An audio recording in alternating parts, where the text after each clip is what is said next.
কেন্দ্রীয় শহীদ মিনারে কথা বলছেন জাতীয় নাগরিক কমিটির আহ্বায়ক, সরাসরি যাচ্ছে সেখানে। যারা সমাজের বিজ্ঞজন রয়েছেন তাদেরকে বুদ্ধি পরামর্শ দিয়ে সহযোগিতার মধ্যে, আর তরুণরা তাদের বুদ্ধি পরামর্শ এবং তেজদীপ্ত তাদের কর্মস্পৃহা দিয়ে ছাত্রদের সাথে কাঁধে কাঁধ মিলে আগামীর বাংলাদেশটা তারাই গঠন করবে। সেই প্রতিশ্রুতিবদ্ধ থেকে আমরা তরুণ সমাজের কাছে আহ্বান জানাচ্ছি যে আপনারা সবাই গ্রাম, পাড়ায়, মহল্লায়, বিভিন্ন বিভাগ, সিটি কর্পোরেশন যে যেখানে আছেন সবাই নিজেদের জায়গায় ঐক্যবদ্ধ হন।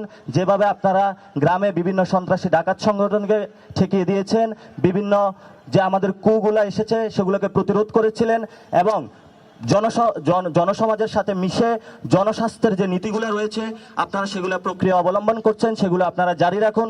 আমরা দ্রুতই আপনাদের সাথে কমিটি গঠনের মাধ্যমে ঐক্যবদ্ধ হয়ে সমন্বিতভাবে সবগুলো কাজ শুরু করব।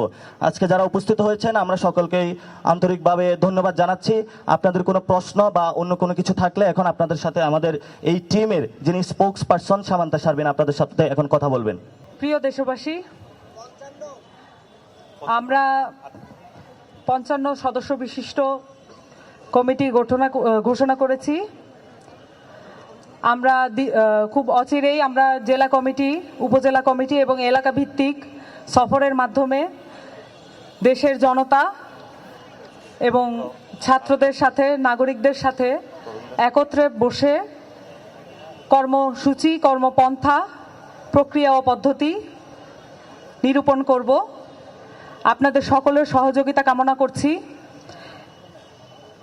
এবং আপনাদের একাত্মবোধ, গণঅভ্যুত্থানের সময়ে আপনারা যেভাবে একাত্ম হয়ে একটা দাবিতে একত্র হয়েছিলেন, আমরা আশা করছি আবারও ওই দাবি পূরণ করার জন্য, ওই দাবির ঋণ পূরণ করার জন্য আমরা আবার একত্রিত হব। আমরা আবারও যুক্ত হয়েছিলাম কেন্দ্রীয় শহীদ মিনার থেকে।